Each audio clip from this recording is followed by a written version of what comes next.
Bom dia a todos. Se aparecesse um gênio da lâmpada que te desse 3 desejos, eu acho, pode ser que eu me engane, que um desses desejos estaria relacionado com uma caixa, um tesouro, uma conta bancária, o fim das dívidas, dinheiro, grana, money, riqueza. E se eu perguntasse para alguém quem quer ser rico aqui, ou como diria o título do filme, quem quer ser milionário, eu acho que se você fosse sincero, você ia levantar a mão. Porque a gente gosta e precisa de dinheiro, e a gente vai falar um pouco sobre isso à luz da palavra de Deus e também com base numa parábola, numa história que Jesus contou. E seria interessante se cada um de nós aqui tivesse uma televisãozinha para expor os nossos pensamentos aqui, enquanto eu falo. Já pensou que legal? Será que eu ia conseguir terminar?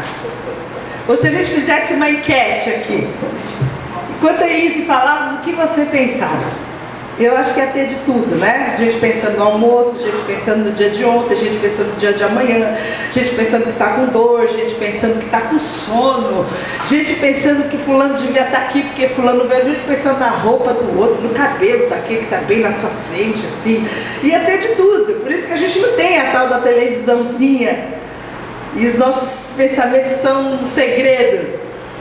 E isso acontece, diz um estudo, que é porque nós temos a capacidade de ouvir 4 vezes mais rápido do que a pessoa fala. Então, enquanto eu falo, você tem muito tempo para pensar em muitas coisas. E eu poderia ficar ofendida se Jesus não tivesse passado por isso. Mas Jesus também passou por isso. Você imagina que Jesus passou por isso? Ele estava falando de coisas seríssimas. Estava falando do céu, do inferno, do juízo. Falando para aquelas pessoas, aquela multidão que estava se acotovelando para ouvir Jesus falar. Falando, olha, vocês devem temer a Deus que tem o poder de jogar a alma de vocês no inferno. Não é os homens que podem machucar o corpo de vocês. Ele estava falando sobre aqueles que confessassem a Ele diante dos homens, seria confessado diante dos anjos, nos céus, por Ele, o Senhor. Estava falando sobre a blasfêmia contra o Espírito Santo. Aí você pensa, e estava todo mundo ligado assim, todo mundo prestando atenção, afinal de contas era Jesus falando. E aí é onde começa a nossa história. Porque depois, enquanto Jesus falava tudo isso, surge um sujeito no meio da multidão, um cara que eu tenho a impressão que não estava prestando atenção no que Jesus estava falando. Porque ele vira e fala o seguinte: diz-lhe um da multidão, mestre, diz a meu irmão que reparta comigo a herança. E Jesus não estava falando nada sobre isso. E eu penso, poxa, o que esse sujeito, onde ele estava? Enquanto Jesus está falando essas coisas sobre a eternidade, sobre a salvação, sobre o futuro. E ele estava sendo ali consumido por um problema. E você talvez já passou por isso. Quando você tem um problema que vai assumindo dimensões, e aquele pensamento parece que é o único pensamento na sua cabeça, você se esforça para sair daquele pensamento. E ele estava assim, numa situação dessa, sendo consumido por esse problema, por essa indignação. E ele chega diante de Deus e ele não está preocupado em mudar o seu coração, não está preocupado em mudar o coração e entender sobre as virtudes espirituais e sobre a eternidade. Ele quer que Jesus resolva o problema. Ele fala, olha, Jesus, estou ouvindo dizer que esse mestre é justo, ele vai dar um jeito nessa situação. E aí ele chega e quer falar com Jesus sem confrontar as coisas mais profundas do coração dele. Ele quer chegar diante de Deus e tratar só do periférico, mas Jesus não vê como o homem vê, Jesus vê o coração. Então chega esse sujeito que tem um irmão, e provavelmente ele está sendo justiçado por esse irmão, que tem a obrigação de repartir com ele a herança, e ele chega diante de Jesus, e aquelas palavras revelam o coração daquele homem para Jesus. E Jesus começa a falar sobre um assunto que eu acho que diz respeito a todos nós, que é sobre a ganância. E Jesus não fala sobre a ganância do irmão, Jesus fala sobre a ganância do coração dele. Por isso, quando você orar, esteja disposto e pronto para que Deus aponte o problema na sua vida e não na vida do outro. E ele começa a dizer, não só para ele, mas para todos aqueles que estavam ouvindo, e trouxe uma advertência. E a advertência que Jesus traz é o seguinte: homem, quem me designou juiz ou árbitro entre vocês? Então lhes disse: cuidado, fiquem de sobreaviso contra todo tipo de ganância. A vida de um homem não consiste na quantidade de bens que ele possui. Cuidado, ninguém acorda ganancioso da noite para o dia.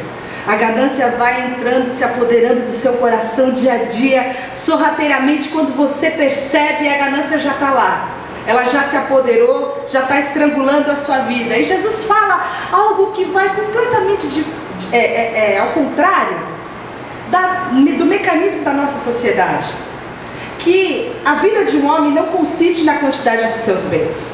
E se você for olhar a sociedade de hoje, nós somos regidos por um sistema que é contrário a isso aí, que você tem a sua autoafirmação naquilo que você é ou naquilo que você tem. Não é assim? Você é aquilo que você tem no mundo de hoje. Quanto mais você tem, mais portas se abrem para você, mais facilidades você tem na vida. Esse é o espírito, o mecanismo de pensamento do sistema do mundo. Você é aquilo que você tem. E Jesus fala: olha, o homem não é aquilo que ele tem. E ele começa então a nos falar sobre o dinheiro. E você fala: mas o dinheiro é o problema? Não, gente, o dinheiro é a solução dos nossos problemas. O dinheiro não é o problema. O trabalho é o problema? Não. O trabalho é uma bênção, o trabalho é o veículo de Deus para que a gente possa ter o nosso sustento. Vocês se lembram lá no Éden como é que aconteceu? Jesus falou: olha, do suor do teu rosto comerás. Tem outro versículo que fala: quem não trabalha, então também não tenha fome, não coma. Você não tem força para trabalhar, não tenha fome, porque você não vai, quem não trabalha, não coma. O trabalho também é bom. O problema é o lugar onde o trabalho e o dinheiro ocupam o nosso coração. O quanto que nós valorizamos e qual é o nosso desejo com o fruto do nosso trabalho. E se eu desejo me projetar para ser superior aos outros, se eu quero me igualar, se eu quero me enquadrar dentro desse sistema aloprado de ser aquilo que eu tenho, se em algum momento eu quero subjugar alguém, o grande problema está nessa afirmação da minha identidade com base naquilo que eu tenho. Porque se eu penso que eu sou aquilo que eu tenho, então eu estou indo contra aquilo que Deus propôs para nós no seu reino. O grande problema com o dinheiro não é se eu o uso, é se ele me usa. E o amor ao dinheiro não se torna uma prioridade, não tem a prevalência, não tem a proeminência na minha vida. Se tudo o que eu faço na minha vida, eu não faço por causa do bendito violentado. Esse é o grande problema. Se eu deixo de servir, de honrar ao Senhor, de buscar em primeiro lugar a sua vontade, porque eu estou com o meu coração dividido, com esse desejo de ter mais, de conseguir mais. Esse é o grande problema. Nós vimos algumas pessoas que chegaram diante de Deus e queriam dividir o tempo com a grana e o Senhor. Um deles foi o discípulo reprovado, aquele que chegou para Jesus e falou assim: olha, eu quero te seguir, mas deixa primeiro eu enterrar meus pais. Pô, mas seus pais estão vivos. Não, é que eu preciso enterrar meus pais, que aí eles vão me dar uma grana, vão liberar a herança, vou ficar bonito, abonado, eu posso te seguir, posso te servir, eu posso ofertar, eu posso ajudar as ONGs, eu posso ajudar os pobres, eu posso, mas agora eu preciso de um tempo, eu tenho que levantar a minha grana para poder te servir. E aí Jesus, na sua palavra, em Lucas 16, 13, fala: nenhum servo pode servir dois senhores. Pois odiará um e amará o outro, ou se dedicará a um e desprezará o outro. Vocês não podem servir a Deus e ao dinheiro. Vocês não podem ter dois mestres. Vocês não podem ter dois senhores. E o que saiu triste da presença de Jesus foi o jovem rico, aquele que chegou com aquela vida perfeita, o genro que toda mulher pediu a Deus. E aí ele fala para Jesus que quer, o que ele pode fazer para ter a vida eterna. Aí ele fala: quem é o seu mestre? Eu vou te dizer quem é o seu mestre. Você quer que eu seja o seu mestre? Vende tudo que você tem e vem me seguir. Vai, vende tudo, dá para os pobres e vem. Ah, eu não posso. Eu já tenho um mestre. Eu já tenho um Senhor. Meu coração já está dominado. Eu não estou pronto para deixar tudo. E ele foi embora. Então Jesus vem e fala para nós, fala para aquele sujeito, fala para aquela multidão: cuidado com a ganância. E a ganância é essa ambição de ganho, essa vontade que a gente tem de lucrar. Normalmente o dicionário vai falar que é alguma coisa ilícita, é a usura. Mas eu gosto dessa definição que fala que é o sentimento de uma busca incondicional e desmedida que uma pessoa propõe a si própria para alcançar sonhos e objetivos. Eu faço qualquer coisa para conseguir aquilo que eu quero. Está lá o meu objetivo e eu não vou medir esforços, eu não vou pôr condições, eu vou correr atrás disso, eu vou chegar lá. Então meu coração está tomado dessa ambição e ela vai tornando a nossa vida uma vida cheia de preocupações com as coisas da vida. Uma vida focada para as coisas desse mundo, para conseguir riquezas, para conseguir bens, para coisas materiais.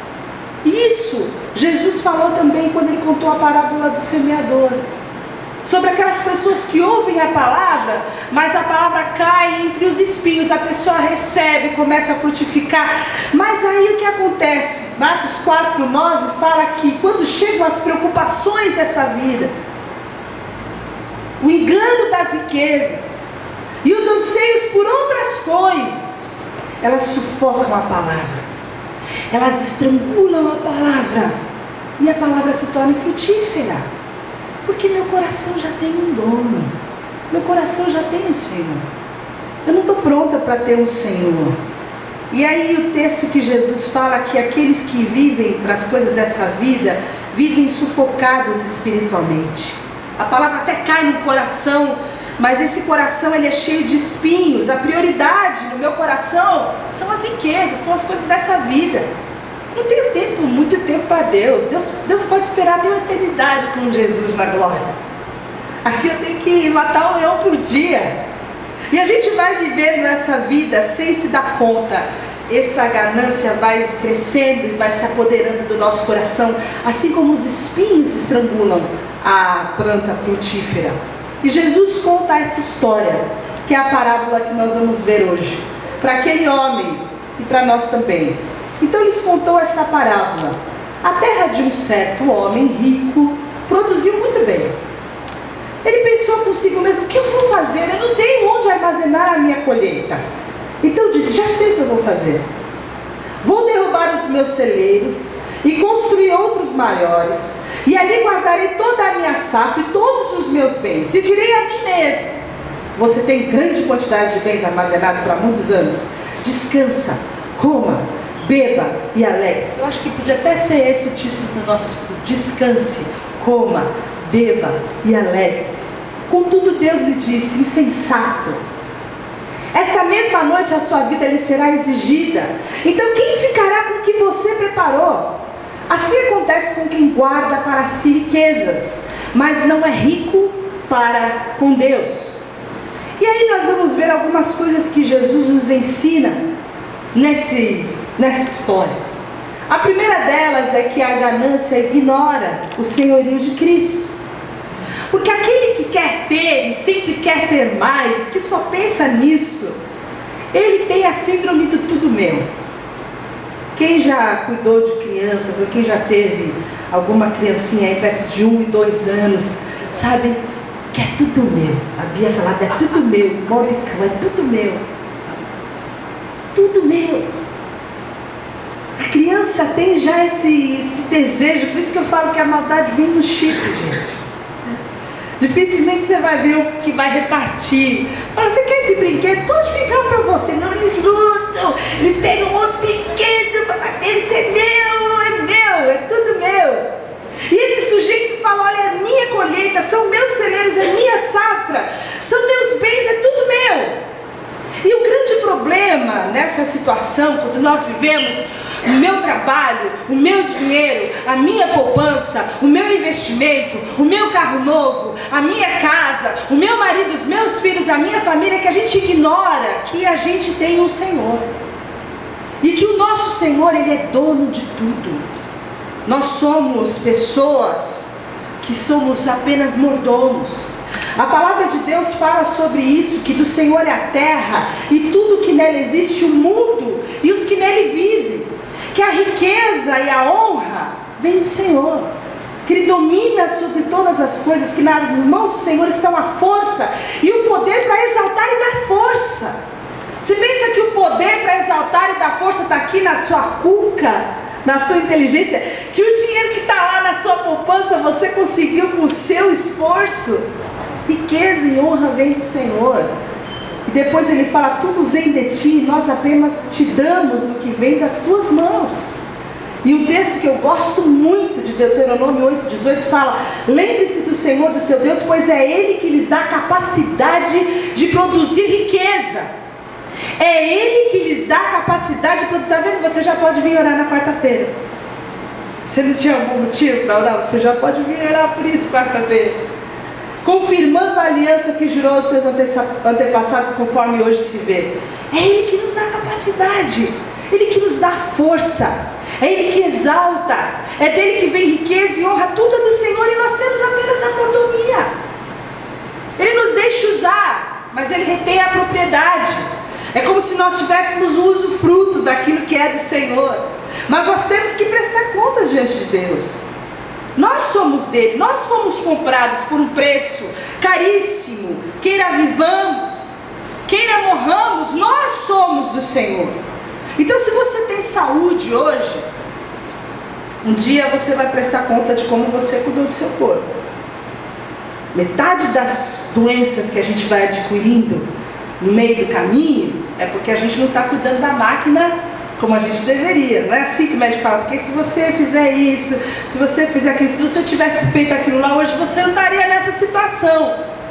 Nós temos inteligência, um dia Ele vai pedir conta do que você produziu com essa inteligência toda que você tem. E se você tem bens materiais, se você tem recursos, se você tem dinheiro, um dia você vai responder diante de Deus em como você aplicou esses recursos para a expansão do reino de Deus, porque tudo é dele. Tudo é por Ele e tudo é por meio dele. Mas o grande problema do homem é que o homem ganancioso é orgulhoso. Ele é um semideus. Ao invés de ser tudo por Ele, tudo por meio dele, tudo para Ele, o homem ganancioso é tudo por Ele. É tudo por meio dele e é tudo para Ele. Há uma inversão. Ele pensa que é Deus. E se você perguntasse para esse sujeito da colheita, cara, como é que foi que você conseguiu essa riqueza toda? Ah, me esforcei muito. Trabalhei de sol a sol nessa terra. Escolhi as melhores sementes. Tinha empregados bons. O clima até que ajudou um pouco, mas na verdade, olha, suei a camisa para conseguir essa grana. Porque ele achava que era tudo dele. E o homem ganancioso tem essa tendência a ser autossuficiente. Achou que a produção é que foi boa, na verdade não viu que foi a terra que deu coisa boa para ele, a terra que produziu bem. Ele não reconhece o cuidado de Deus. A segunda coisa é que a ganância ignora a prioridade dos relacionamentos. A gente não precisa se esforçar muito para saber que havia uma tensão no relacionamento entre aqueles dois irmãos. O que eles tinham para repartir era mais forte do que o que eles tinham para compartilhar, do que o amor, do que a história. E eu tenho visto ao longo da minha caminhada, no meu trabalho, inúmeras famílias sendo quebradas por causa da ganância e por causa dos bens e por causa das coisas que ficam aí. Inúmeras. Poderia contar várias histórias de tristeza, de frustração, de pessoas que não convivem mais, de pessoas que não podem sentar mais à mesma mesa, de pessoas que estão disputando bens por não entenderem o sentido da lei do amor. E essas pessoas permitem que a ganância se apodere. Mas não só nesses casos de disputa de bens. Às vezes aqui na nossa vida, no nosso dia a dia, a gente deixa que a ganância se apodere de nós também. Quando a gente não tem tempo para o nosso cônjuge, a gente trabalha demais. Quando a gente não tem tempo para os nossos filhos, quando o nosso trabalho toma todo o nosso tempo e a gente só pensa nos recursos e naquilo que a gente precisa, naquilo que a gente pode ganhar, tudo por causa do dinheiro. Aí você fala, poxa, mas é uma causa justa. E aquele homem se apresentou diante de Deus com uma causa justa também, ele estava sendo injustiçado. Mas Deus confronta com a ganância, e a Bíblia deixa clara que a lei do amor é amar a Deus e amar o próximo. E quando eu amo mais o dinheiro e as coisas, eu estou denunciando esse amor autocentrado, mais forte do que o amor a Deus e do que o amor ao próximo. Então a ganância, ela destrói os relacionamentos. A ganância, ela extrapola os limites pré-estabelecidos. Aquele sujeito, ele tinha um celeiro, ele tinha um limite. E às vezes nós também estabelecemos alguns limites. Olha, eu vou fazer X horas extras por mês. Olha, eu vou só fazer mais esse curso, mais essa graduação, porque eu vou ganhar mais X. Olha, eu vou fazer só um bico durante a semana. Final de semana tá livre. Olha, eu vou pegar só mais esse cliente. Dá apertando a agenda, dá. E a gente vai viver na nossa vida extrapolando. E aquele homem que tinha construído os celeiros, enchido os celeiros, o que ele fez? Quando produziu muito e quando não cabia mais, eu vou quebrar os celeiros e eu vou aumentar os celeiros. Eu vou ganhar mais dinheiro. Vou produzir mais. E eu pergunto para você, de que tamanho é o seu celeiro? Qual é o seu limite? O que você pré-estabeleceu na sua vida para você ter uma qualidade de vida e você desfrutar da vida, como o texto nos ensina? A ganância rouba o prazer e a alegria. Você não está bem com nada, nada te faz feliz. Aquele homem podia, o texto fala, comer, beber e se divertir. E Jesus fala, a vida do homem não é o que ele tem, porque as coisas mais fantásticas que você tem na sua vida você não poderia comprar. As coisas mais maravilhosas que aconteceram com você não tem preço, não tem preço. E é isso que Jesus quer ensinar, que aquele sujeito passou a vida inteira esperando para o momento em que ele podia se divertir. A vida inteira, agora vai, agora eu vou poder curtir. O filho dele estava esperando ele poder brincar com o carrinho, jogar o jogo, que ficou para outra semana, e depois para outra semana. A mulher dele ficou esperando inúmeras vezes com o jantar pronto na mesa, porque ele marcou uma reunião de última hora. As viagens familiares foram todas substituídas pela venda das férias. E a vida foi levando, e a vida foi empurrando, e agora que ele deixou de comer, de beber, ele não deu valor às pessoas.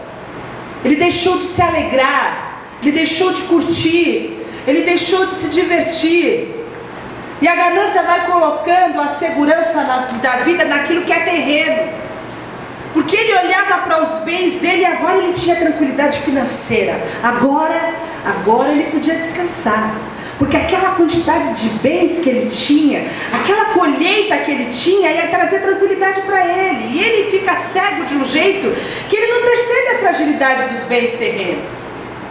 E a gente no Brasil só foi perceber a fragilidade dos nossos bens quando entrou o governo Collor, não foi? Aí você entendeu, puxa, tudo que eu tenho eu posso perder. Da noite para o dia, literalmente. Nos dias de Jesus não tinha o Collor. Mas as pessoas que compravam as suas coisas, investiam seu dinheiro, investiam em umas roupas que tinham caríssimas, era um jeito de investimento. Eram roupas caríssimas, com fios de ouro. E elas guardavam essas roupas, ou elas enterravam, ou elas guardavam nas paredes, que eram paredes de lama, guardavam entre as paredes. Eles compravam moedas também, e escondiam também nas paredes. E aí o grande problema é que a traça comia essas vestes. E essas moedas enferrujavam. E todo aquele recurso que aquela pessoa tinha conquistado, ela perdia. Por isso que Jesus fala: não acumulem para vocês tesouro na terra, onde a traça e a ferrugem destrói, onde os ladrões arrombam e furtam. Mas acumulem para vocês tesouros do céu, onde a traça e a ferrugem não destroem, onde os ladrões não roubam nem furtam. Em outras palavras, ele fala: seja rico para com Deus, como ele contou na história do rico insensato. Porque no dia seguinte um raio podia queimar toda aquela colheita. Porque os ratos podiam invadir aquela colheita, destruir e contaminar toda aquela colheita, porque os ladrões podiam entrar e saquear aqueles celeiros. Então ele não podia colocar a tranquilidade dele nos bens. E só quem já perdeu tudo sabe isso. Só quem já teve uma grande perda sabe disso. Então, como a gente pode ajuntar esses tesouros dos céus? Como eu posso ser verdadeiramente rico? Jesus fala: invista na sua eternidade, invista nas coisas dos céus, invista no reino de Deus. Aplique o tempo, a inteligência, a saúde, a energia daquilo que é eterno, em que a verdade do Evangelho seja expandida. Invista a sua vida, busque primeiro o reino de Deus, altere as suas prioridades. Porque a ganância ignora a brevidade da vida, a ganância ignora a eternidade. E esse é o grande ensino que Jesus traz nessa história. Porque aquele homem rico que esperou tantos anos na terra para se divertir, ele não tinha noção do que era a eternidade no céu. Ele presume duas coisas sobre o futuro. Ele tinha duas premissas falsas que conduziram a sua vida até aquele momento. A primeira é que ele ia ser rico no futuro. E a segunda é que ele ia estar vivo no futuro. E quando a gente não sabe quanto tempo a gente tem, essa é uma frase do pastor Erovaldo Ramos, a gente tem muito pouco tempo.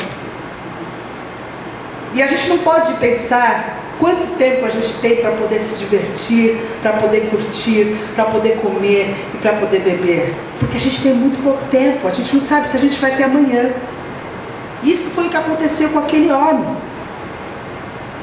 Louco, essa noite pedirão a tua alma. Tolo, imbecil, idiota, é isso que quer dizer tolo.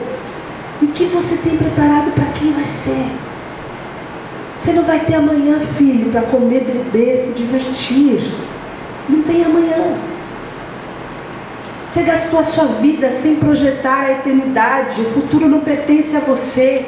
A palavra de Deus fala que: ouçam agora vocês que dizem, hoje ou amanhã iremos para esta ou aquela cidade, passaremos um ano ali, faremos negócio, ganharemos dinheiro. Você nem sabe o que lhes acontecerá amanhã. O que é a sua vida? Vocês são como a neblina que aparece por um pouco de tempo e depois se dissipa. Ao invés disso, deveriam dizer: se o Senhor quiser, viveremos e faremos isso ou aquilo. Agora, porém, vocês se vangloriam das suas pretensões. Toda vanglória como essa é maligna.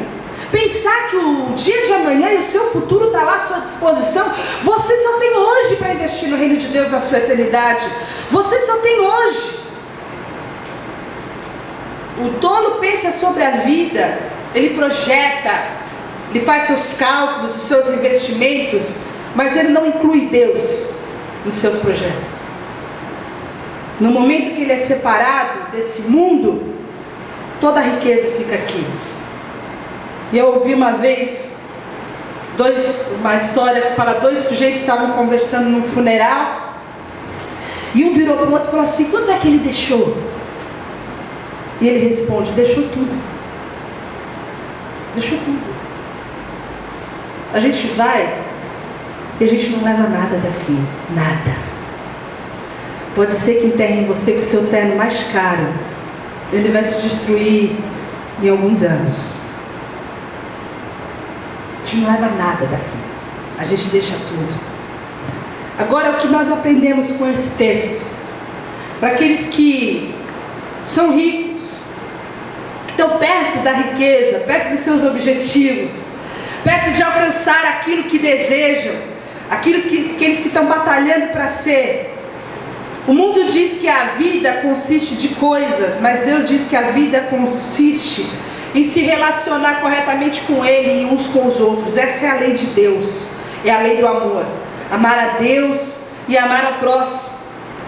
Quando você vê esse sujeito, ele devia ser um sujeito de reconhecimento. Capa da Exame, família Capa da Caras. Era um sujeito de sucesso. Provavelmente ele ganhou realmente a vida dele trabalhando. Não era alguém que era desonesto nem corrupto. O texto não fala, a história de Jesus não conta nada disso. Ele trabalhou duro, investiu o dinheiro dele, agora ele era financeiramente seguro. E agora ele podia aproveitar a vida. Agora ele podia viajar. Agora ele podia descansar. Agora ele podia tomar bons vinhos, ir no restaurante e não ficar olhando o preço para escolher a pizza. Podia escolher a pizza do sabor que ele queria. Ele não precisava mais pedir pet de 2 litros para pôr para a família inteira tomar. Ele podia, cada um pode escolher o refrigerante que quiser, ele falava para a família. Agora ele podia receber os amigos dele em casa, não precisava falar, cada um traz um pratinho. A vida dele mudou. Ele tinha outro padrão de vida. E não é isso que a gente quer? Não é para isso que a gente trabalha? Para a gente conquistar uma certa segurança, para que os nossos filhos não tenham falta de nada, para que eles construam uma vida a partir daquilo que a gente já construiu. Não é para isso que a gente batalha? Para que a gente tenha uma certa segurança? O que tem de errado com isso? Qual é o erro nisso? É o foco. O erro disso é que a nossa segurança tem que estar em Deus. Que da perspectiva de Deus as riquezas não são erradas. Porque Ele nos dá, tudo vem dEle, a riqueza vem dEle. A exaltação vem dEle, a força e a capacidade para a gente conquistar vem dEle. Então Ele também quer isso para nós. Nós temos vários homens ricos na Bíblia. Jó, aí você fala, pô, mas Jó perdeu tudo, mas depois ele ganhou o dobro. Abraão, Isaac, Jacó, José. A gente tem várias histórias de homens bons e piedosos, não tem nada errado em ser rico, mas a gente precisa manter o foco do padrão de Deus e do seu reino. Então, para aqueles que são ricos ou que estão batalhando para ser rico, leia e guarde 1 Timóteo 6, 17 a 19. Ordene aos que são ricos no presente mundo, uma determinação para os ricos, que não sejam arrogantes. Sejam arrogantes. Nem ponham sua esperança na certeza das riquezas, mas em Deus, que tudo nos provê ricamente para a nossa satisfação.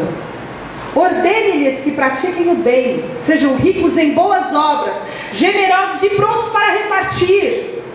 Dessa forma eles acumularão um tesouro para si mesmos, um firme fundamento para a era que há de vir, e assim alcançarão a verdadeira vida. Essa é a verdadeira riqueza. Essa é a verdadeira riqueza, quando você consegue acumular um tesouro na eternidade. Quando você consegue saber que ser rico não é ser arrogante. Ser rico, ter um pouco mais do que os outros, não é se achar mais do que os outros. Nem colocar a sua esperança e a sua segurança na riqueza. Mas ser rico é praticar o bem. Ser rico é você dividir aquilo que você tem. Não é você se juntar com aqueles que são mais ricos que você. É você se juntar com aqueles que não têm, para você poder repartir. Isso é a riqueza. Esse é o ensinamento que o texto nos dá. Os que são ricos, sejam ricos. Mas não sejam insensatos. Sejam sensatos. Aqueles que não veem a sua riqueza como uma ocasião para louvar a Deus, aqueles que não veem a sua riqueza, os seus recursos como uma ocasião para distribuir no reino de Deus, para que o reino de Deus cresça. Enquanto existem tantos missionários, existem tantas situações de igrejas que estão carentes, que não têm recursos, existem tantas pessoas sentindo falta, são pessoas que não conhecem além do amor, que não conseguem servir a Deus em primeiro lugar, elas estão servindo as suas riquezas. O rico, ele não via na sua riqueza uma possibilidade de ministrar aos outros. Em nenhum momento ele falou, nossa, essa colheita foi tão grande que eu vou chamar os meus vizinhos e eu vou distribuir, e vai ficar o bairro todo bom, a vila inteira não vai ter falta de nada. Ele falou, eu vou aumentar os meus celeiros, eu vou ganhar mais, eu vou ficar mais rico ainda. Nunca ocorreu com ele, na cabeça dele, que ele poderia praticar a lei de Deus. Agora, para aqueles que não são ricos e entendem que talvez nunca serão, batalha assim, vende o almoço para comprar janta. Isso não nos livra da ganância. Isso não nos livra do desejo desenfreado do ter. Muito pelo contrário. O coração de uma pessoa pode estar mais cheio de desejo pelo dinheiro do que o outro que tem. Muito mais. Pode pensar muito mais no dinheiro do que o outro que tem. Então, a gente não fica livre dessa, não. Jesus nos adverte contra todo tipo de ganância, porque a ganância é insensatez.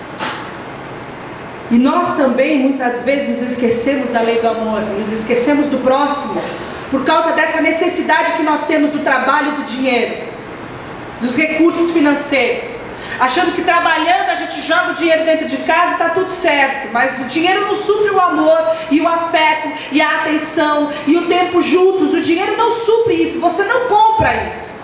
Você não compra uma hora com seu filho, uma hora com a sua esposa, uma hora de... Você não compra, não tem preço para isso.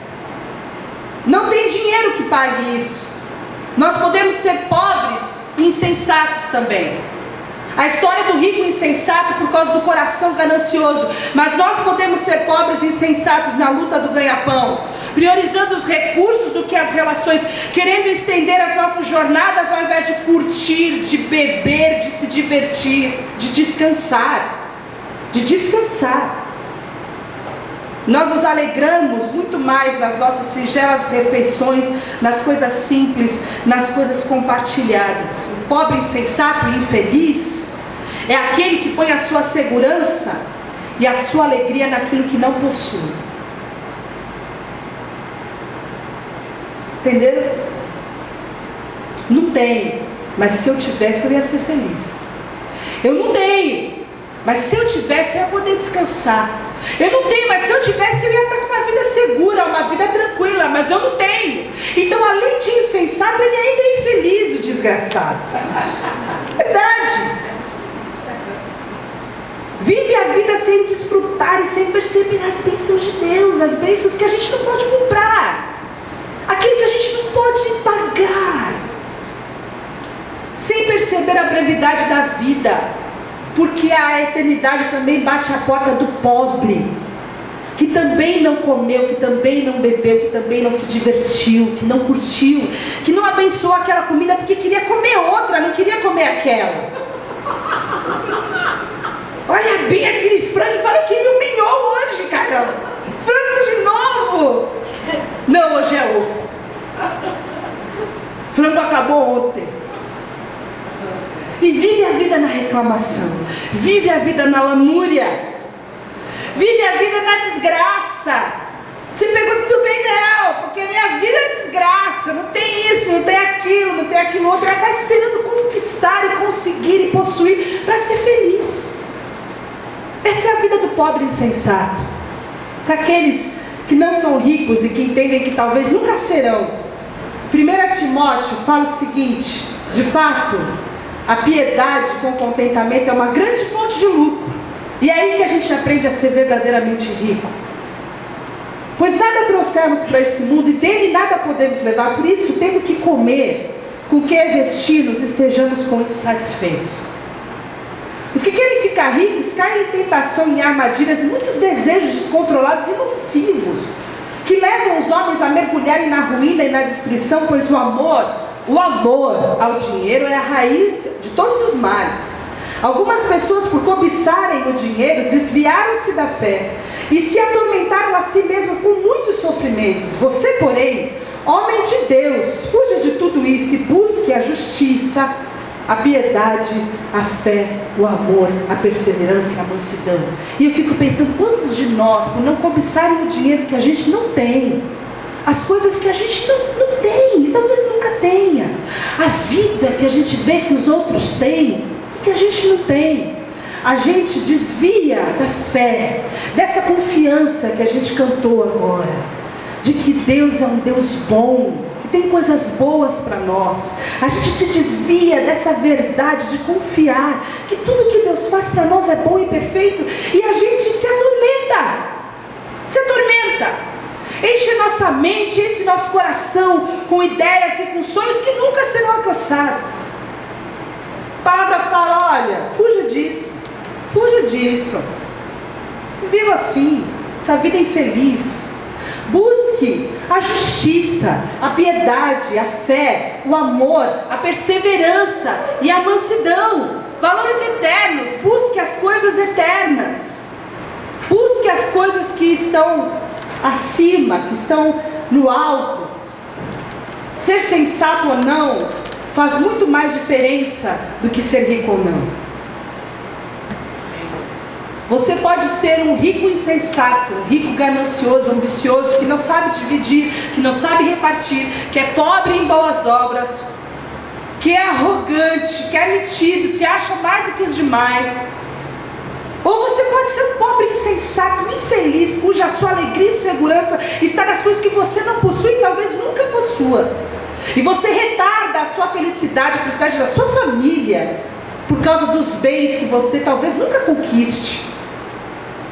A palavra de Deus é: seja contente, seja satisfeito, sacie-se no Senhor, busque primeiro as coisas que são do alto, encha seu coração de justiça, de fé, de santidade, de piedade, encha seu coração disso. Não permita que a sua vida seja marcada pelo que você tem ou pelo que você não tem, porque a vida do homem não está baseada naquilo que ele possui. Não permita que essa ideia do mundo, do diabo, encha o seu coração. A nossa identidade está firmada em Cristo e nas coisas espirituais que estão reservadas para todos nós, porque lá no céu vai ser todo mundo igual. Lá no céu não vai ter ninguém, vai ter mais do que ninguém. Nós vamos desfrutar de uma eternidade com Cristo. E o que são os 80 anos, 90 anos que você vai viver aqui, perto da eternidade com Cristo? Da eternidade. Nós somos seres eternos. Eternos. Vamos ser ricos na nossa eternidade, investindo a nossa vida naquilo que é eterno, naquilo que traz significado, naquilo que identifica as nossas vidas, que é a nossa salvação em Cristo Jesus. Nós somos os salvos, nós somos os libertos desse sistema. E tudo que nós temos é para a gente repartir e para devolver para o Senhor e para a expansão do seu reino. Amém, irmãos? Vamos agradecer ao Senhor então. Senhor, nós te louvamos e te agradecemos porque tudo que nós temos vem de ti. E isso serve para quem tem muito, e isso serve para quem tem muito pouco também. Porque nós queremos aprender a confiar na tua bondade, na tua fidelidade. E queremos desfrutar das coisas que podem significar a nossa vida, que podem identificar a nossa vida, que podem marcar a nossa vida, não só nesse mundo como também na eternidade. Por isso eu peço, Senhor, nos dê sensatez para nós vivermos, para nós podermos amar os nossos familiares, amar os nossos próximos, as pessoas que nos cercam, e amar a Ti em primeiro lugar, buscando as coisas que são do alto, não as coisas que são da terra, buscando em primeiro lugar o reino de Deus